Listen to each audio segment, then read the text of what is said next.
అలరే అలా ఆయనందలాల అందరూ చూడండయ్యా చూపిస్తాడు ఏదో లీలా అలరే అలా నన్ను నేను ఊహించుకున్నాను అసలు నాకే ఎక్కడ నాకే నమ్మకం.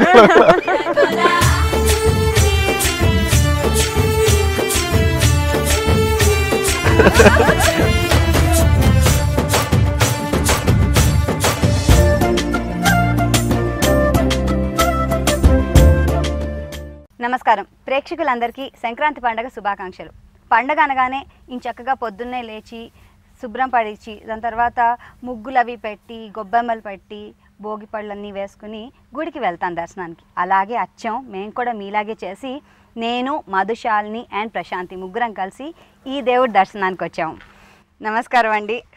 గోపాల సినిమా తర్వాత ఎంతోమంది మిమ్మల్ని దేవుడిగా నమ్ముతున్నారు. ఆ గ్లోతో ఆ హ్యాలోతో దీన్ని పక్కా చేశారు. ఆ బిలీఫ్ని దట్ ఎస్ హ్యూమన్ బీయింగ్స్లో దేవుడు అంటే ఇలా ఉంటారు అని. Hearty congratulations. ముందుగా పండగ శుభాకాంక్షలు. నమస్కారం, సంక్రాంతి శుభాకాంక్షలు మీకు. గోపాల డబుల్ పండుగ ప్రేక్షకులకి. సో ఈ సంక్రాంతి మరి మీరు ఎలా సెలబ్రేట్ చేసుకున్నారు? అదే ఆలోచిస్తున్నా పొద్దున్నే. ఇప్పుడు భోగి మంట అర్థం కోరుకుంటా కానీ భోగి మంట కూడా వేసుకోలేకపోయినది చూస్తూ ఉన్నాను. ఏమో మన లైఫ్ స్టైల్కి ఏదో కుదరదు. అంటే చిన్నప్పుడు ఎలా ఉండింది మీకు సంక్రాంతి అంటే? చిన్నప్పుడు అయితే ఒక స్థాయి వరకు బాగానే ఉండేది, తర్వాత ఎక్కడో రెగ్యులర్ రిథమ్ పోయింది నాకు. ఈ సినిమాలో మీకు క్యారెక్టర్ అనగానే ఎలా అనిపించింది మీకు? చిన్నప్పటి నుంచి భగవంతుడు అంటే భయం ఉంది దానికి. అంటే రూపురేఖలు లేవు కానీ మనల్ని నడిపించే మనల్ని పుట్టించిన శక్తి ఉంది, అది మనలో భాగం కూడా అని తెలుస్తుంది. అందుకని ఎప్పుడన్నా తప్పు చేస్తే చెప్పేసేవాడిని, మా అమ్మకి చెప్పేసి ఇలా చేశాను. అలాగే ఒకసారి ఎగ్జామ్లో కాపీ కొట్టాలంటే దేవుడు చూస్తాడని చెప్పి భయంతో కాపీ కొట్టలేదు, ఫెయిల్ అయిపోయినా. ప్రిఫర్ భయాలు ఉంటాయి నాకు అట్లా. దేవుడు అంటే చాలా భయం నాకు. మరి ఏకంగా ఇప్పుడు దేవుడు అయిపోయారు ఈ సినిమాలో గోపాలలో. పాత్ర నటించాను అంత, దాన్ని అట్లా అయిపోయాను. అంటే ఆ క్యారెక్టర్ వచ్చినప్పుడు అంటే అసలు మీకు డైరెక్టర్ నరేట్ చేసినప్పుడు ఆ క్యారెక్టర్ చేయాలనేది మీ ఫీలింగ్, పర్సనల్ ఫీలింగ్ ఏంటి? అంటే మన నిజమైన భగవంతుడు భగవతత్వం ఎలా ఉంటుందో ఎవరికి తెలియదు. అది మనం అంటే మేబీ అది మన అనుభవంలోకి వచ్చిన రోజు మనం ఈ ప్రపంచంలో ఉండమేమో. అందుకే ఏదో మనకు తెలిసిన పురాణాలు, మనకు తెలిసిన కథలు, లేదంటే మనం విన్న ఆధ్యాత్మిక విషయాలు, ఇవన్నీ కాకుండా ఒక మంచి చెప్పే వ్యక్తిలా చూశాను నేను భగవంతుడిగా. నేను పాత్రని ఆలోచించడానికి కూడా నాకు ఒక ఎగ్జాంపుల్స్ అంటే ఏం లేవు. అంటే ఒక ధైర్యం చెప్పి ఒక మంచి కోరే వ్యక్తి ఎలా మాట్లాడతాడు, నేను అదే దృష్టితో చూశాను భగవంతుడు. ఒక లీడర్ కోసం వెయిట్ చేస్తున్నారు, నడిపించేవారి కోసం వెయిట్ చేస్తున్నారు ప్రజలందరూ. నాయకుడు అంటే నమ్మించేవాడు కాదు, నాయకుడు అంటే నడిపించేవాడు అని అంటారు. సో అందులో కూడా ఎలా అనిపిస్తుంది అంటే ఎస్ ప్రాబ్లీ అందుకనే భగవంతుడు నడిపిస్తాడని వి ఫాలో హిమ్ అన్న ఒక దృక్పథం కూడా ఉంది. సృష్టికి మూలం భగవంతుడే కదా. దానికి అంటే భగవంతుడు అంటే మనం ఒక మనిషిలాగా చూడాలనుకుంటే చాలా చిన్నగా చూడటం, చాలా చిన్నబుచ్చటం మనిషిని. కానీ మనకు అర్థమయ్యే స్థాయిలో మన మనిషిగా చూస్తాం తప్ప ఆయన అసలు మనకి మించిన స్థాయి మన ఊహలు కూడా అందని స్థాయి భగవంతుడు అనేది నేను అది చూస్తాను. అలా నడిపించడం వల్లే కదా ఎవరైనా ఉంటాం మనందరూ. సో ఆ కాంటెక్స్లో డైలాగ్ ఉంది అనిపించింది అంతే. ఇందులో శ్రీకృష్ణ క్యారెక్టర్ మీరు కృష్ణుడు అంటే చుట్టూ గోపికలు ఉంటారు. మరి ఇక్కడ గోపికలు లేరు, ఎవరు లేరు, మీరు ఒక్కరే ఉన్నారు. అసలు మెయిన్ హీరోయిన్ ఫస్ట్ టైం లేదా కళ్యాణ్ గారికి హీరోయిన్ లేదు. పాటలో చాలా మంది గోపికలను పెట్టాం కదా బజే సాంగ్ లో. అది అవసరం లేదంటే అక్కడ మనం అంటే కృష్ణ పరమాత్మ కేవలం గోపికలతో అసోసియేట్ ఎందుకు చేస్తాం? అతను చిన్నప్పటి నుంచి ఎన్నో కష్టాలు పడ్డ వ్యక్తి. చిన్నప్పుడే ఇదేనంటే 4 days ఒకసారి 2 days దీంట్లో నాకు నిజంగా అసహనం వచ్చి కొంత విసుగు కూడా ఉండేది. ఏం తొందరగా అంటే ఒకేసారి చేస్తే నాకు కొంచెం భారం తీరుంది కదా అని. లాస్ట్లో అంటే మూడీ అని ఎందుకంటారంటే నాకు సాంగ్స్ పిలుస్తారు నన్ను. సాంగ్స్ ఇప్పుడు నన్ను స్విట్జర్లాండ్ తీసుకెళ్తారు. స్విట్జర్లాండ్ తీసుకెళ్ళి వాళ్ళు డాన్స్ మాస్టర్స్ ఇలా ఇచ్చి ఏదో రకరకాల స్టెప్పులు నేర్పిస్తుంటారు నాకు. నేను చూస్తాను, నాకేమో ఇబ్బందిగా ఉంటుంది, ఎబ్బెట్టుగా ఉంటుంది అలా చేయాలని. సడన్గా ఇప్పుడు దాకా కొంచెం ఇలా మాట్లాడి అక్కడికి వెళ్ళి డ్యాన్స్ చేయమంటే నాకు అసలు బాడీ కథం లోపల నుంచి. నాకు పై వీళ్ళందరూ ఎవరెవరో చూస్తుంటారు రోడ్ల మీద, నాకేమో వాళ్ళందరూ చూడగానే అసలు ఇంకా లోపల కొంచెం నేను అంటాను మీరు ఎవ్వరు జనం లేని చోట నన్ను తీసుకెళ్ళాను. అక్కడ ఏదో ఇంకా తప్పదు కాబట్టి చేసేస్తే మనం రోడ్ల మీద పెడతామంటే నేను చాలా పారిపోతున్నాను అక్కడ. మేబీ అంటే నేను ఇబ్బంది పడి ఏది చేయను. అసలు నేను మెంటల్ ప్రిపేర్ అవ్వాలి. నేను ఇలాంటి చోట్ల చేస్తున్నాయి కొన్ని అంటే నేను చేస్తాను, నేను ప్రిపేర్ అవ్వాలి దానికి. అదే పార్ట్ ఆఫ్ మై క్యారెక్టర్ అంటే చేస్తాను తప్ప ఆఫ్ ది క్యారెక్టర్ సడన్గా ఆ రోజుగా షిఫ్ట్ అవ్వమంటే షిఫ్ట్ అవ్వాలి. అది నాకు సమస్య ఉంది. నేను అంటే రీజన్ చెప్తాను, మీరు నన్ను కూర్చోబెట్టి రెగ్యులర్ హీరోస్కి ఉన్న టాలెంట్ నాకు లేదు, అంటే వాళ్ళకు ఉండే కొన్ని క్వాలిటీస్ నాకు లేవు, అందుకని వాళ్ళకి నాలో లేని నేను నాకు ఆపాదించొద్దు అని చెప్పి నేను ఇది ఇంకో పద్ధతిలో చేయమని చెప్పి వెళ్ళిపోతాను. మేబీ దానివల్ల మేబీ మూడి అనొచ్చు. సపోజ్ ఈ క్యారెక్టర్ వరకు ఏంటంటే పాపం ఆయన కూడా ఇబ్బంది పెట్టాను ఒకసారి. అదే నేను అన్నా అనుకున్నాను మిమ్మల్ని మిగతా హీరోస్తో వర్క్ చేయడం అంటే చెప్పినట్టు వినేస్తారు డైరెక్టర్. మరి కళ్యాణ్ గారు ఒప్పుకున్నారు, నేను అంత ఈజీగా ఒప్పుకోను అనేసి దానికి. సో ఇలాంటి రెస్ట్రిక్షన్స్ ఉంటాయి మరి కళ్యాణ్ గారితో వర్క్ చేయడం. మేము ఎప్పుడు బౌండరీ దాటలేదండి. Character demanded we always did that. ఇప్పుడు కూడా ఒక్క స్టార్ ని హ్యాండిల్ చేయడం ఒక ఎత్తు, ఇక్కడ multi star the 2 big stars. మీకు ఎప్పుడైనా ఆ ప్రెషర్ అనిపించిందా? ఎప్పుడు అనిపించలేదండి. I think they are the sweetest peoples I have ever met. They wonderful to work with. ఎప్పుడు అనిపించలేదు. You are very right. ఆ స్క్రీన్ లో కూడా మాకు అలా అనిపించింది తెలుసా, ఎందుకంటే ఇద్దరు నిజంగా బ్రదర్స్ లాగా.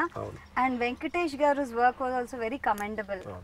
అంటే మాకు మధ్యకి లోపల నుంచి అంటే మా ఒకళ్ళనొకళ్ళకి వి హావ్ బ్రదర్లీ ఫీలింగ్, ఇద్దరికి లోపల నుంచి ఉంది మా ఇద్దరికి. అంటే పెద్ద మేము కూర్చొని పెట్టి అది బయటికి ఎగ్జిబిట్ చేయంగానే ఇద్దరు, ఆయనకి నాకు కైండ్ ఆఫ్ బ్రదర్లీ ఫీలింగ్ ఉంటుంది. ఒకసారి సెట్ కూడా వచ్చాను నేను, ఇప్పుడు విశ్వరూపం సీన్ ఉంటుంది కదా, హాస్పిటల్కి వచ్చే సీను, ఆ రోజు అందరు ప్రిపేర్ అయ్యారు.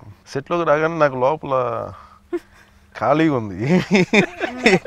డైలాగ్స్ ఇస్తే ఈయన చెప్పారు, సీన్ ఎక్స్ప్లెయిన్ చేశారు, నేను వింటా ఉన్నాను, బాగుందని, చాలా బాగుంది అది. అంటే ఇది నేను చెయ్యాలంటే అసలు నాకేం కనిపించట్లేదు, ఏ డైలాగ్ చెప్పాలి నాకైతే లోపల నుంచి అసలు ఏం కదలలా, భయం వేస్తుంది. ఒక గంట 2 గంటలు చూసాను, తర్వాత ఆయన దగ్గరికి వెళ్ళాను, వెంకటేష్ గారి దగ్గరికి వెళ్ళాను, సార్ ఈరోజు లోపల నుంచి భగవంతుని కనిపించట్లేదు, వెళ్ళిపోయి ఒక 10 days తర్వాత చేశాను. బట్ అది కనిపించిందండి. ఆ 10 days తర్వాత నేరుగా ఇంకెక్కడికి వెళ్ళలేదు, నేరుగా షూటింగ్ దగ్గర ఇక్కడికి వచ్చేసాను, ఫామ్కి వచ్చేసాను. నాకు అర్థం కాలేదు ఎందుకు ఇంత, అంటే చాలా డైట్ చేశాను, థాట్ ప్రాసెస్ అనేది ఏమో ఒకసారి నాకు చేయడానికి లోపల భయం వేసింది. అంటే విశ్వరూపం అనేది విశ్వరూపంగా చూడలేదు నేను, నాకు ఎక్కడో నా శక్తి నాకు సరిపోలేదు ఆ రోజు. మళ్ళీ ఒక 10 days తర్వాత వచ్చి మళ్ళీ అదే సీన్ అంతే. ఆ రోజు నేను లేను, నెక్స్ట్ డే చెప్తున్నప్పుడు సంపూర్ణంగా నేను అక్కడ ఉన్నాను. ఆ 10 days లో మీరు ఏం వర్క్ చేశారు, ఎలా ప్రిపేర్ అయ్యారా 10 days? 10 days అసలు ఏం చేయలేదు, ఇక్కడ కూర్చొని యోగా ఎక్కువ చేశాను. అంటే ఇవన్నీ చేయడం వల్ల వస్తాయండి, అది అలా కూడా ఏం కాదు. అంటే నేను ఏదో దారి ఎత్తుకున్నాను ఏం చేస్తే బాగుంటుంది అనేది. చేసిన తర్వాత ఎక్కడో చేయగలను నమ్మకం వచ్చింది, వచ్చి చేశాను. ఇట్ ఆల్వేస్ హ్యాపెన్స్ అండి if you are true to the character.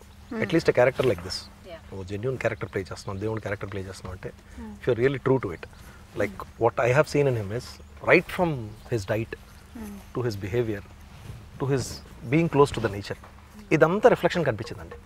ఇవాళ if people are saying it's looking very good, it's looking gorgeous, is looking like god, I think ఖచ్చితంగా it's not easy. Yeah, bike పైనుంచి దిగినప్పుడు ఏదైతే glow ఉందో ఆ ఒక చామ్, తెలియని చామ్ నిజంగా ఈ సినిమాకి కనిపించింది మాకు. ఎండింగ్ వరకు, త్రూ అవుట్ ఎండింగ్ వరకు అదే చామ్ని మీరు కంటిన్యూ చేశారు. అది డైట్ వల్ల లేకపోతే ఏంటండి స్పెషల్గా కనిపించింది? ఒకటి ఫస్ట్ చెయ్యాలి అంటే గౌరవం ఇవ్వాలి పాత్రకి అనేది ఫస్ట్ థాట్ లెవెల్ వస్తుంది. అంటే బేసిక్గా నా లైఫ్ స్టైల్లో అంత ఎక్స్ట్రీమ్స్లో ఏమి ఉండదు. అంటే నాది నాకు ఎక్కడ బయటికి వెళ్ళను, చాలా తక్కువ రెస్టారెంట్స్, తక్కువసారి బయటికి వెళ్తాను, రెస్టారెంట్స్కి వెళ్తాను, వెరీ ఫ్యూ టైం, మేబీ ఒక వెళ్ళి మీరు లెక్క పెట్టచ్చు ఎన్నిసార్లు వెళ్తాను బయటికి.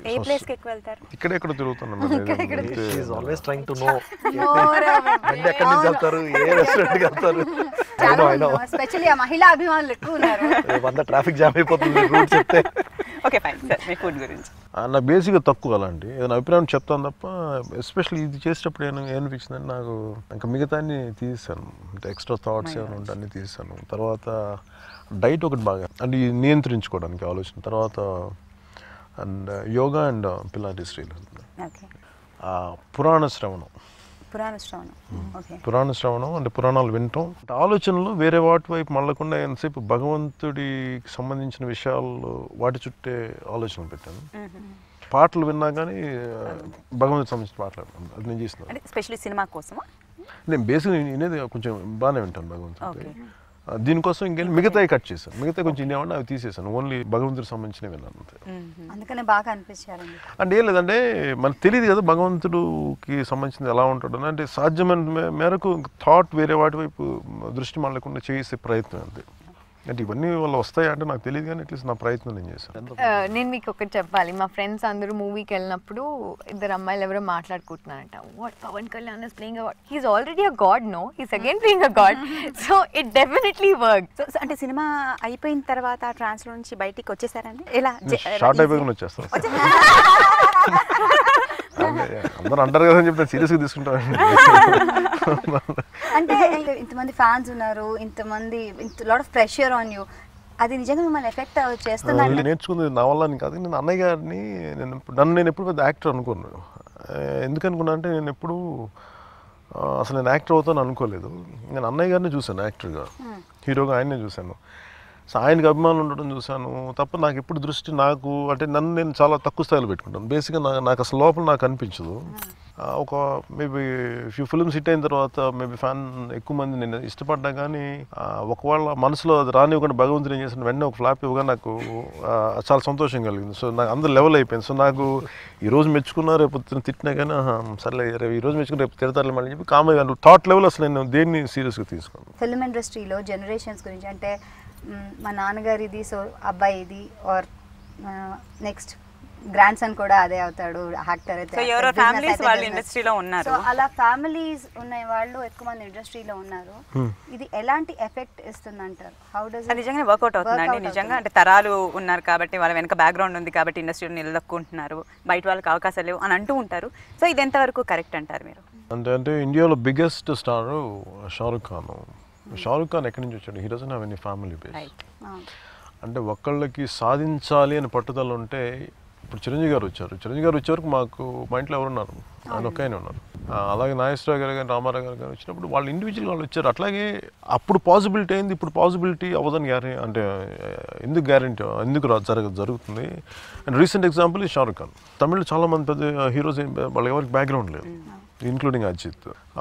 అంటే ఏ ప్రొఫెషన్కైనా సరే వాళ్ళ ఫ్యామిలీ ముందు ఎవరైనా ఉంటే జనరల్గా దానికి వాళ్ళు అట్రాక్ట్ అవుతారు. అంతేగాని ఇది ఒక్క ఫ్యామిలీ ఒక్కళ్ళకి అనేది అంటే కొంచెం ఇబ్బంది ఉంటుంది. చూసే వాళ్ళకి ఏమవుతుందంటే ఒకసారి ఉన్న సపోజ్ మా ఫ్యామిలీ నుంచి ఎక్కువ ప్రాజెక్ట్ చేసుకుంటే ఏమైపోద్దంటే ఇంకా మిగతా వాళ్ళకి అవకాశాలు రావు. ఎంతసేపు వీళ్ళని మాట్లాడుకోవడానికి ఒక థాటే తప్ప నిజానికి ఎవరైనా సరే సాధించాలి అని అనుకుంటే వాళ్ళని ఏది థాట్ అండ్ యువర్ విల్ అంత నథింగ్ కెన్ స్టాప్ ఎనీవన్. మా అన్నయ్య గారు ఉండటం వల్ల నేను వచ్చాను. బట్ నేనేమనుకున్నానంటే నాకు ఇదే అనిపించింది. అంటే నువ్వు ఒక వ్యక్తి ఒక పెద్ద హీరో బ్రదర్ కాబట్టి నీకు ఈజీ కదా అని నేను ప్రశ్నించుకున్నాను. అంటే నేను అనుకున్నా సార్ నాదైన కృషి ఏదో నేను చేయాలనుకున్నాను, అలా నేను చేసుకుంటే వెళ్ళాను. అలాగే ఎవరైనా సరే ఎవరికి ఏదైనా పాసిబిలిటీ అంతేగాని వారసత్వం ఉంటేనే అని నేను నమ్మను. నాకు మీ ఫామ్ హౌస్ చాలా నచ్చిందండి. Thank you. సో ఇక్కడ ఏముంటాయి అసలు మీ ఫామ్ హౌస్ లో? ఏం చేస్తారు మీరు? ఏముంటాయి? చెట్లు అన్ని చూసాను. లేదు నాకు ఒక ఫ్యూ ఇయర్స్ బ్యాక్, ఒక 10 years బ్యాక్ ఈ మొక్కలు చచ్చిపోతా ఉండే. అంటే కొత్తగా వేసాం అప్పుడు మొక్కలు. అంటే ఇప్పుడు కొన్ని ఆల్రెడీ తోటనే కొన్నాను పెరిగిన మొక్కల్ని, తర్వాత చచ్చిపోయాయి. అంటే నాకు చిన్నప్పుడు ఒక మామిడి చెట్టు లేదు. మా ఇంట్లో ఒక మామిడి చెట్టు ఉంటే బాగుండేదని కోరుకునేవాడిని. అది ఎక్కడ నాకు అంటే పల్లెటూరు వాతావరణం అంటే నాకు చాలా ఇష్టం. అంటే మన ఊరు మన విధానం ఎక్కడ నాకు చిన్నప్పుడు నాకు ఎప్పుడు టౌన్స్లో పెరగటం నాకు ఎప్పుడు అలవాట్లేదు. సో పల్లెటూరులు అంటే ఆల్మోస్ట్ పడి చచ్చిపోయేంత ఇష్టం ఉండేది నాకు. ఇంకా నేను ఇల్లు ఏం కొనలే, ఫస్ట్ ఖుషి అయిపోయిన తర్వాత అప్పుడు కొన్నాను. ఇంతకాలం వరేసాను ఒక ఎకరం ఎక్కడ. అప్పుడేంటి జస్ట్ ఓన్లీ వెజిటబుల్ గార్డెనింగ్ అని జస్ట్ ఫ్రూట్స్ ఉంటాయి, ఇంకంత మించి ఇంకేం చేయాలి. ఖచ్చితంగా మీ పండుగ అండి, మీరు కూడా ఒక రైతు అయిపోయారు కాబట్టి.